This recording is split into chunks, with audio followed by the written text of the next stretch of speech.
Today we're talking about using a treadmill at home with your dog. So we got a treadmill here. We're outside at this person's house. We're in the garage. That's where they have their treadmill set up at. You just need to find a suitable location in your home that's going to be comfortable for you to start using the treadmill. A couple things to pay attention to. We have this piece of plexiglass here underneath the treadmill. Some dogs might accidentally drop some poops while they're walking the treadmill, so that plexiglass is going to help us clean that up. All right, then you just find a suitable location for your treadmill. When you're first getting this going, you're going to start your treadmill at a very slow speed. Right, so we'll just start off speed number 1. We can direct our dog onto the treadmill with a leash and a little bit of food rewards to help us on for the first time. Just a slow speed, just so the dog starts to understand the concept of walking on the treadmill. Okay. We can continue to reward them if they're staying on the belt of the treadmill, and our leash here is just used for guidance to guide them to remain in place on the treadmill like you see here. The leash should not be tight. It's just here for guidance. If they fall back on the treadmill a little bit, that leash might tighten up, but what we should see, because we've gone through our leash training with our dog, is the dog respond to that and move up so the leash maintains slackness. Okay? So you're going to find a speed. When you're using a treadmill, you're going to be finding a speed that simulates your dog on an actual walk in the neighborhood. So this speed right here is okay. We can increase it a couple times. That's not speed, that's incline.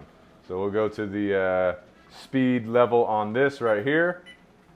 And I usually just do 1 decimal speed at a time. Good. And I'm just looking for a nice, good pace from the dog, where the dog's not having to stall, waiting for the belt to catch up, or not running to try and stay on the belt. So this speed right here is pretty good. Just up it just a little bit. Okay, that might be a little bit too fast for my personal liking. So I'm just going to turn it down. I'm at about speed 1.5.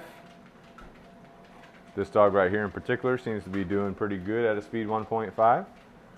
So now what I need to do is slowly work it to where I am slowly moving away from the treadmill while the dog stays on the treadmill. So one way we do that is you can take your leash, you can kind of loop it around a portion of the treadmill like this, because remember, the purpose of the leash is just to be a guide for the dog.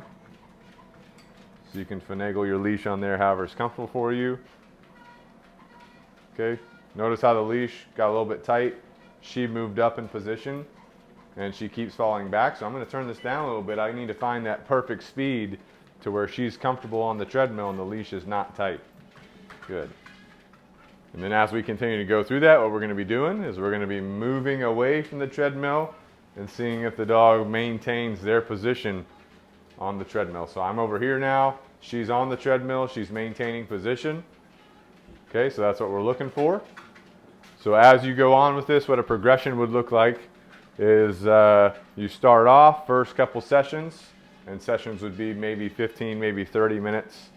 Depends on you, depends on your dog. But you're going to start off being in the room with your dog, and then slowly you're going to depart from the area with your dog, maintaining a nice walk on the treadmill. But once you get to the point where you don't need to be in the same room as your dog on the treadmill, you still need to supervise your dog on the treadmill for safety. Some dogs don't always need the leash on them as you progress.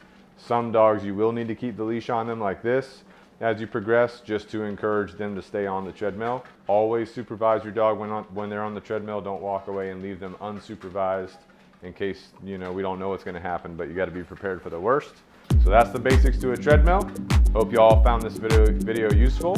Hit us up if you want to see future things in videos, and we'll see you next time.